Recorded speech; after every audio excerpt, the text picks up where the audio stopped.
Idiniin ng Commission on Elections, COMELEC, na wala ni 5 duling na dagdag sa budget nito ang inilaan para sa People's Initiative para amyendahan ang konstitusyon. Nakatutok si Dano Tingkungko.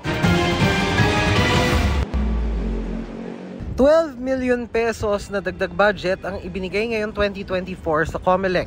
Pero paglilinaw ng komisyon para yan sa pagpapagawa ng mga tanggapan ng COMELEC at para sa paghahanda sa eleksyon 2025. Wala kahit 5 duling na nailaan po namin para sa People's Initiative. Kaugnay naman ang pagproseso ng mga pirmang isinumite kaugnay ng People's Initiative, kusa raw nilang sinuspinde yan kahit walang formal na naghain ng pagtutol.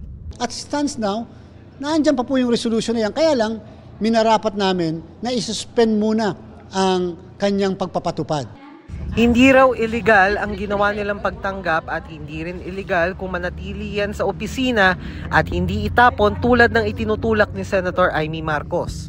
Meron po kaming liability tungkol sa mga tinatanggap namin mga dokumento. Kung gugustuhin o mga nag-submit na yan, nakuhanin ang mga dokumentong ito, buong puso po namin ibibigay yan kasi nga po napakahirap naman sa pag-iingat pa namin yan. Kaya lang, kung hindi naman po kukuhanin, hindi po yan ipoproseso pero naandyan lang po sa opisina ng COMELEC. Nasa proseso raw ang COMELEC ng pagbuo ng komite para repasuhin ang resolusyong gagabay sa pagproseso ng People's Initiative na giniit nila noong walang timeline. Para sa GMA Integrated News, Dano Tingkungko, nakatutok 24 oras.